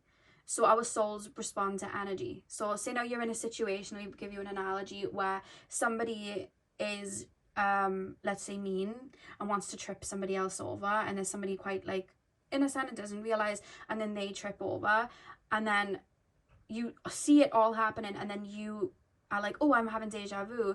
But energetically it's the same thing, but it's different people, because in a past life, you know, there could have been somebody on a horse that didn't like the innocent person that was sitting on the side of the road and had the horse like trample over them, and then you remember that same energy because it's like patterns, and then you're like, oh, deja vu, but it's just a different scenario. That's really, I've never seen that before. That's just something I've channeled through. But yeah, that's quite interesting. So that's probably why you get deja vu a lot. Let's pull your final card. Pile number 3. Pile number 3, please, spirit guides. Pile number 3. Pile number 3's strongest psychic gift and where it comes from. Pile number 3's strongest psychic gift and where it comes from. What have we got? We've got the Starbon. Interesting. And the back of the deck, you've got the Lover. Let's take a look at your card. I want to read the passageway, so bear with me a second while I look for the passageway, because they've been accurate so far, so I just wanted to like kind of like read it out for you guys. I. Oh, I saw I. There we go. I. Got it. Okay, so this is what it says. An elusive yet radiant aspect of the self, the Starborn archetype points to the cosmic spark of light that arrives with each being at birth. The moment the newborn crowns, the royal stars above are said to constellate in a unique shape that maps our path in the world. The idea of destiny is controversial, yet the Starborn naturally feels a sense of destination and purpose, aiming itself towards a future that is beyond the mundane. When this card appears, travel back to your birth story for clues and insight. What did you desire when you were young? Practice seeing your life from a mythic point of view rather than as a series of logistics. Read the story of the 3 fates and envision yourself born under the stars with a unique destiny. So even talking about that, like, I feel like even when you were young, you probably had like a map of like where you wanted to go or where you were going to go. Because I feel like camera cut. But what I was saying is, I feel like a lot of people believe in coincidences and they believe in all of that, and I feel like you understand that there's a duality for both. There can be it's not necessarily a coincidence, but you understand that human wise there's a pattern with everything, but you also know that psychically we're incarnating with lessons to be learned. We're going through the same cycles, the same energies, and we're evolving through them. There's a lot of karma, and yes, everything isn't set in stone, but there are multiple pathways available that we can move towards, and we can choose with our vibration where we want to go. And if we hack into the patterns, we're able to use them to our advantage instead of being a slave to them. And that's what I feel like you know and have learned through your incarnations and bring into this lifetime. You know, because you can have the psychologists and the people that are just logical going, well, it's just pattern recognition and people usually do the same things and everybody's on autopilot. And that's true. That is true. But there is also the psychic part of it too, and because there's an explanation to the physical and the spiritual, and there's an explanation to the spiritual and the physical always. No one is better than the other. There's always an explanation from all ends. So you know through that psychic side that if you manipulate those patterns, you can use them to your advantage and move forward and jump onto your highest timeline. And it's because you don't dismiss the logic and you don't dismiss the spiritual side, because you understand incarnating with human beings. You gotta walk like a human being, you gotta talk like a human being, and then you just bring the jazz, you know, like you bring the jazz. I feel like you've learned that. So there's definitely a strong lesson in duality here as well, which is quite interesting. I just want to take a look at what your final card says. So let me just get to that. LX, what is it? XV. Why did I say LX? XV. I'm not going to read the whole thing unless I feel really called to. I just want to see what it says. Because with these cards, normally I just like to channel, but with these cards, the information in the book is just so interesting. And it's like, I feel like I'd be selling the reading short if I didn't give you the messages, because I think it's so interesting. So with the Lover card, it's basically talking about, I'm just going to give you the attributes. It says when light, connection, expansion, devotion, awe, and then when dark, indulgence, attachment, obsession. So I feel like you're able to observe timelines, not get too caught up in them, and merge yourself with them and align with them in ways to make it work for you. I feel like that's something that you guys are really, really good at, and I feel like that's one of your gifts. So pile number 3, that is what I have for you guys. I really hope that you enjoyed the reading. Hit the thumbs up and comment down below if you did. I love these readings so much, and I learn so much from these readings, you know, as well as channeling them, and I always get excited of what's to come through. So I really do enjoy these. So do let me know if you do enjoy these and you want more. Through Pisces season I will be doing more of these, because I kind of felt called to by spirit. That's why I was doing lighter readings at the beginning of the year, to prep myself. But yeah, let me know if you enjoyed. Hit the thumbs up, comment down below, and I'll see you guys in my next video. So thank you guys for watching. Hey pal 4, welcome to your reading. So we are taking a look at what your strongest psychic gifts are and where they come from. So you guys chose the Malachite. I'm going to start with tarot, and then we're going to move on to your oracle cards. So let's get in. So pile number 4, please, spirit guides. Pile number 4. Tap me into the collective of my pile number 4s. Pile number 4's strongest psychic gifts. Pile number 4's strongest psychic gifts. I feel like your hair picks up on a lot. I feel like covering your hair when you're out in public, and that would be very useful for you. I almost feel like when I want to cleanse my energy, I wash my hair. Like, that's literally how I feel. Like, when I want to transmute any energy, I wash my hair. When I want to get rid of dead weight, I cut my hair. There's a strong focus on the hair. Now, that could be generationally. You could have had ancestors who, you know, were very connected to the physical body, were very clairsentient. I feel like you're very clairsentient. They were able to absorb a lot, and I feel like maybe the hair was sacred ancestrally. But this could also be incarnations from other lifetimes where you're you have to be very careful with your head, your crown, because our hair comes from our crown. You know what I mean? It comes from our crown, and that's where our crown chakra is. And that, I like to think of the hair, it's almost like a responser. It's like an antennae, and there's something about that. So I would say to I feel like you would already know it, but I just want to say to cover up your hair, maybe or your crown when you're in public places. That's one thing I would say. I feel like it would be really helpful because you absorb a lot anyway, but there's something about that being like a receptor. Pile number 4.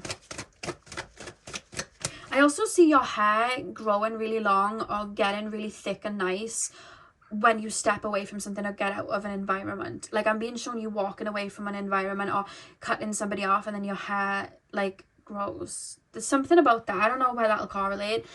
You'll know it because it'll resonate for you, but there's something there about that. Pile number 4, the Hierophant. Pile number 4, strongest psychic gifts and where they come from. Clairesentience, because I'm being shown a starfish. Pile number 4, there is going to be more that comes through. Pile number 4, psychic gifts and where they come from. Do you know what I feel you have a gift of doing as well? You know, when you go to see some psychics and things, and they'll ask you for like to bring like an object of someone that you'd want to connect with. So let's say it's like a locket, and that was like somebody's like great grandmother. You're able to, not like, just by holding the locket, I feel like you're able to bring a lot of information through just from touching that locket, because it's like that locket is an energy that's held memories, that's held, you know, its own Akashic records, and you're able to tap into it. Now, while I say that, I'm being reminded of something that's come through before, and this stuck with me because I found it so interesting, and I think it might even be in the last psychic gifts video that I did. But I remember a message coming through, and it's coming through here as well, where I was putting my hands on hieroglyphs or wording that is like, you know, a language that has been long forgotten. And just by touching it, I know what it says. Like, I can read what it says. I understand what it says. I'm putting my hand on a book and I know the story before I've read it. There's something to do with that. Or I'm putting my hands into the earth and I know exactly what it needs. Or it's telling me exactly what I need, and I can, you know, I'm picking it up. You know, my hands are in the soil, and it's like the earth's like, oh, you need some iron, and it's like, oh, okay, iron. You know, you're very at one with, I want to say nature and the physical body and just the roots there, because I feel like you are very connected to any land you step on, or anyone, but it's to anything, because that's why your hair is picking up a lot when you're around people energetically, because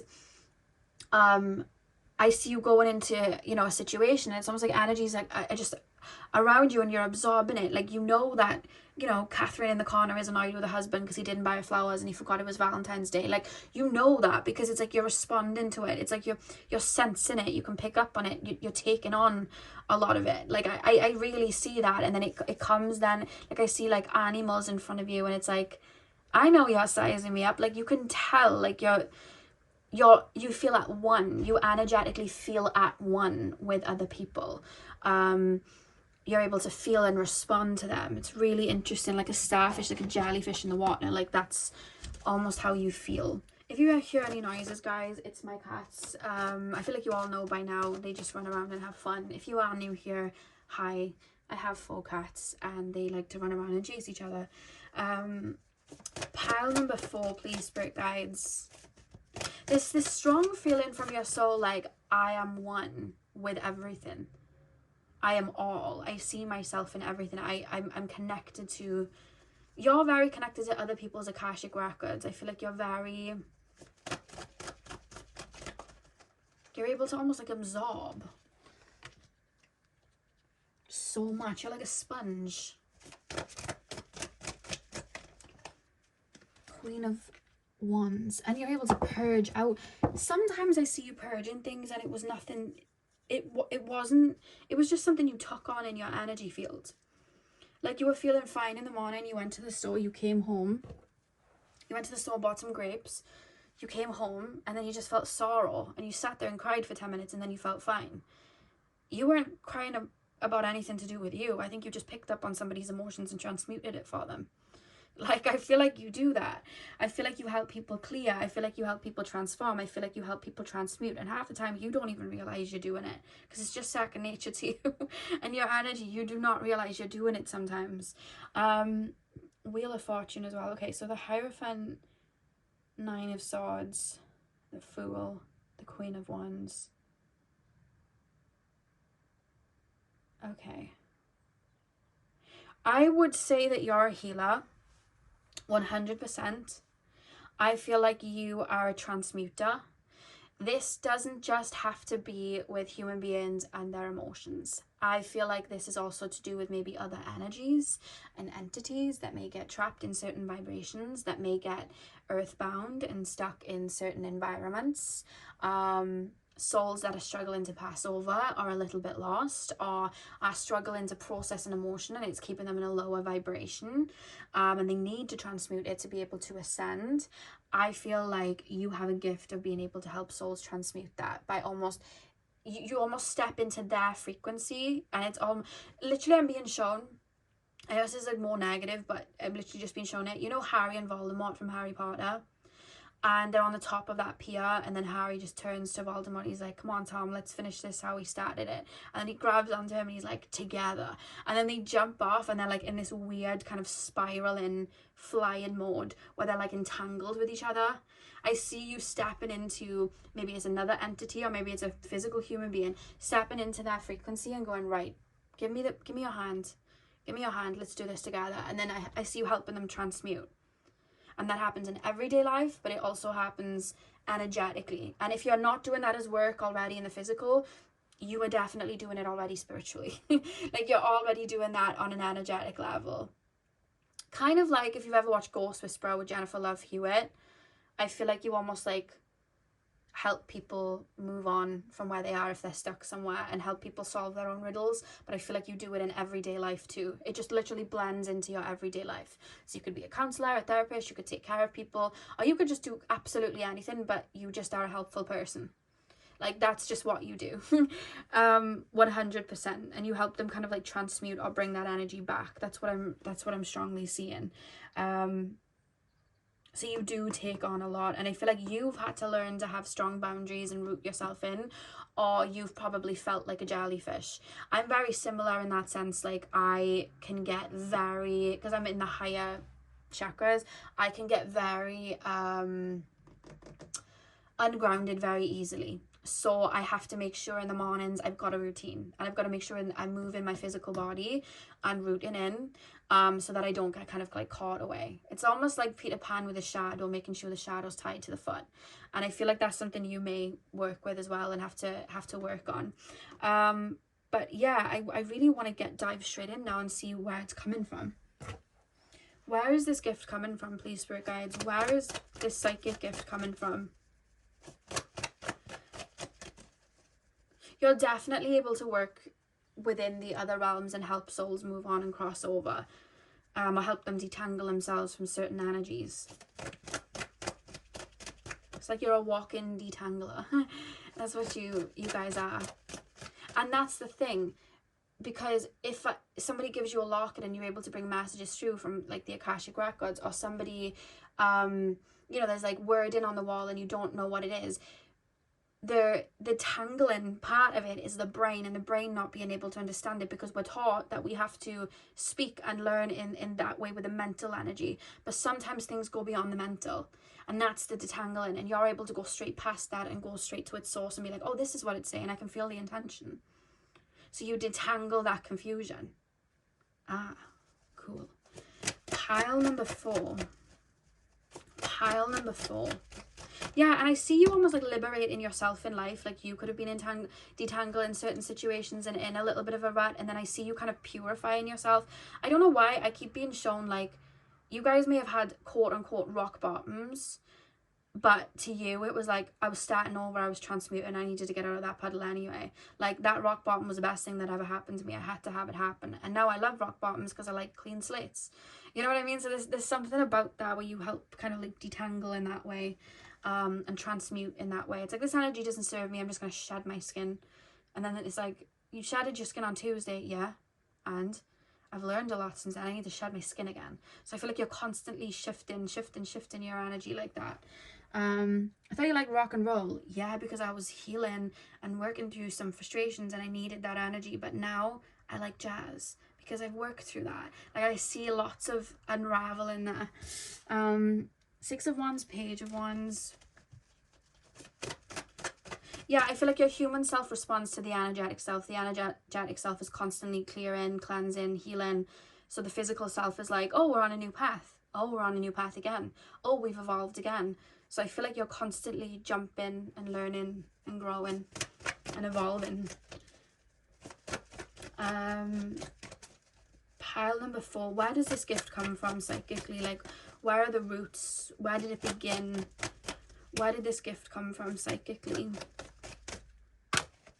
6 of Cups. Where did this gift come from psychically? Please, Spirit Guides, where did this gift come from? Queen of Pentacles. Should I put that upright or upside down? Put it upright and I'll read the energies that come through. 3 of Cups. Like, for you guys, I feel like saying you had like tarot cards and stuff, like, you're probably quite like me, but you do it in a different way. With me, the cards will go down, but I get so much channeled through not just the images. You will have the cards go down and the feelings you pick up are like, you're getting something completely deeper, something beyond just the physical keywords of what that card means, or what you've learned what that card means. Like, you're feeling something way more deeper that has never even been explained to you. That's what you do. And I feel like you're the type as well that probably wouldn't need necessarily any tools, because I just feel like your energy is enough. I don't think you're somebody that needs tools necessarily, because you're just able to pick up on a lot and hold space. And I feel like people sometimes naturally will unravel themselves to you anyway, because they're energetically, I see, this is what I'm being shown. You sat in a chair, another person sat in a chair. You two are talking, but your higher self is stood behind you and their higher self is stood behind them, right? This is just like a metaphor. This is an analogy. And while the conversation is being had in the physical, energetically, you are intertwining yourself with them. They're intertwining themselves with you. You're holding space for them, they're purging the feelings out, and then you're helping them transmute it. So it looks on the surface just like an average conversation, but energetically there's a lot more going on, and I feel like you help clear then. So you're definitely someone that needs a lot of time to yourself.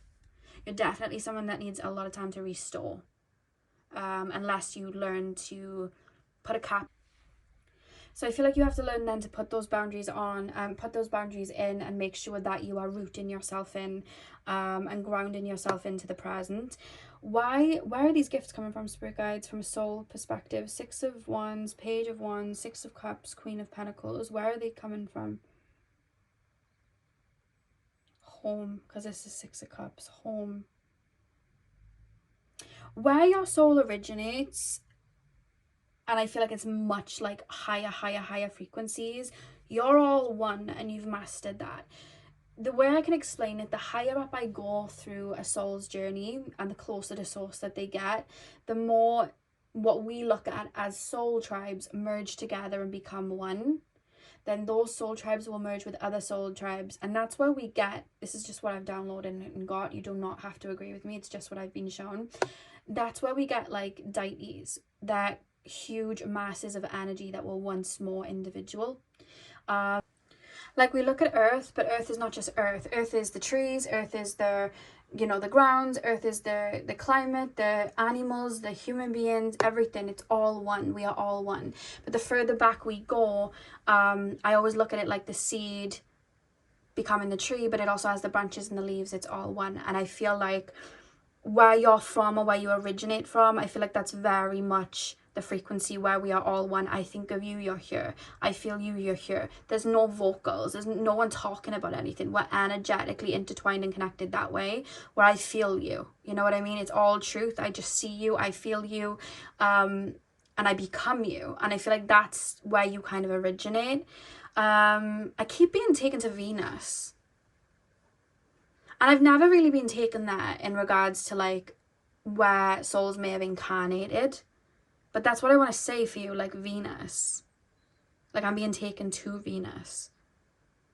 I'll have to really channel and look into like Venus having souls incarnate at one point or whatever. Or maybe it's in the future or the past. I'm not sure. Time isn't linear. But I keep being taken there, like Venusian energy. And then I'm being shown lots of fog as well. And it's almost like I'm part of you. Which is quite interesting. So I feel like that's just your nature. I feel like that's just where you are, and I feel like you hold on to that frequency when you incarnate, because that's just your roots. It's almost like, this is what I have to bring. You know what I mean? Especially in a world where everything is you know, third dimensional and everybody's just walking around individually. Like, I'm going to bring a level of that and help out if I can. And I feel like you just kind of keep that shield very up and open. That's what I'm really being shown, to help people and to help people heal and seed information to them. Like, I feel like that's what you do. Three of Cups, yeah, it's like togetherness. I feel like that's how your soul sees life, like that togetherness. And because of that, you're tapped into the Akashic records on Earth, and you're able to be wired into that. So you're able to see the shifts and changes in Earth and tap into where a certain place on Earth, because I see you in past lifetimes energetically feeling like Earth needs a certain frequency over in Australia. And then I see you like taking yourself there, not knowing that there's a map. You're just energetically being called that way because your energy's needed there. So I see a lot of that you've done in past lives on Earth. I'm going to go into this community because they're going to really need me here. My community is going to be going through this soon and I need to be present for them. So I see a lot of incarnations where you're like community, people, family, because it just resonates and makes sense for you. And I feel like you still use that to this day in helping people and understanding them, because you really do see, and your soul definitely sees, like, you are me and I am you. So let me just hold on, you know, hold on to your frequency. You can hold on to mine and we'll transmute together. Really interesting. Really, really interesting. And I feel like you have a lot of empathy then because of that, because you're able to feel what people are going through, even when they're probably not doing the best things. You may be like, no, I can see where it's coming from, because your heart chakra is open. You're able to have that empathy with them then. That's why you chose the Malachite. And that's that clairsentience. It's very interesting. Pile number 4. Pile number 4 is psychic gifts and where they come from. Spirit guides, why, what are pile number 4's psychic gifts and where do they come from? Where do these psychic gifts come from? What else can you tell me? Oh, we have the unseen. Cool. Very cool card. And the back of the deck you have the Bardo. Okay, let me read from the book. I'm going to give you the message from the book for this one because I did it for the other pile. So let me just find it in the book. Normally I just channel the cards, but I find with these cards they have so much beautiful information that it's just really nice to pass it through. So I want to do that. Okay, so you have the unseen. The unseen is just as it sounds. We cannot see it, yet it sees us, watching and waiting with wisdom, both kind and instructive. We feel this presence, sense it, intuit it, and then doubt its existence, though it rallies our attention time and time again. The energy of the unseen may come in many forms: a compelling dream, a sudden insight, a clear voice, a vision or message from a loved one who has passed to the other side. It is natural to fear these communications as they channel our perception of what is real. When this card appears, your guides are near, the eternal is present, the doorway between worlds is ajar. Listen, the sound may seem as though they come from a distant land, but they call from your innermost chambers. Damn. Yeah, that's 100% what I'm picking up, because I feel like you're able to see what people can't see because people are looking through their eyes. And even with psychic gifts, like, you can look through like a higher perspective, but when you feel, especially with your heart space, you're able to tell what's real. People always say, like, how do I know if it's a guide or if it's just an energy playing tricks? And I always say this is always the advice I give: look with your heart. You know, look with your heart, because entities can form into whatever and say they're whatever, but if you look with your heart and you feel, they can't, then it's a frequency. You can't fake a frequency. You can put a mask on or you can morph and manifest into something, but you can't fake a frequency. And if you really look with your heart, you can see the truth. So even like I was saying with you guys, like reading words or seeing things and other people can't read them and you can't mentally read them, you know, you might not even be able to like psychically pick it up, but you can feel. You can bring it through and feel and pull it to you. The same with other people. They might not say a whole lot, but they could be healing from something really deep. Maybe they can't even see it themselves, but you're able to tap into it, feel it, and help them move past it. And that's one of your, you know, greatest gifts, because you see and understand that we're all one. I see that your soul sees Earth from a really higher perspective. Like, we're all one. We are literally all one, you know? I just want to take a look at your the back card. The battle card. Oh, it just opened straight for me. That's lovely. I just want to look at the light and dark attributes. When light, spaciousness, grace, forgiveness, truth. And when dark, torment, dislocation, hallucination, and transience. Go deeper, the Tibetan Book of the Dead. Interesting. When the veil between this life and the next is thinned, energy is stirred. This allows for remarkable healing and vision. And they're both eyes as well. Why have I only now cracked onto that they're both eyes? See, you're able to see beyond the physical because you don't just look through your eyes, and that's your gift. You're able to feel and become. It's deeper than just feeling as well. You're able to become. That's cool. So powerful. That is what I have for you guys. I really hope that you enjoyed your reading. Hit the thumbs up and comment down below if you did. I'm sending you guys all of my love. I hope you have a beautiful morning, afternoon, evening, whenever you're watching. Let me know if you love these videos as much as I do, because I love doing them, and mostly through Pisces season there will be these types of readings because that's what I was called to do. That's why I did lighter readings at the beginning of the year. And yeah, I hope you guys have a beautiful morning, afternoon, evening, whenever you're watching, and hopefully I'll see you guys in my next video. So thank you guys for watching.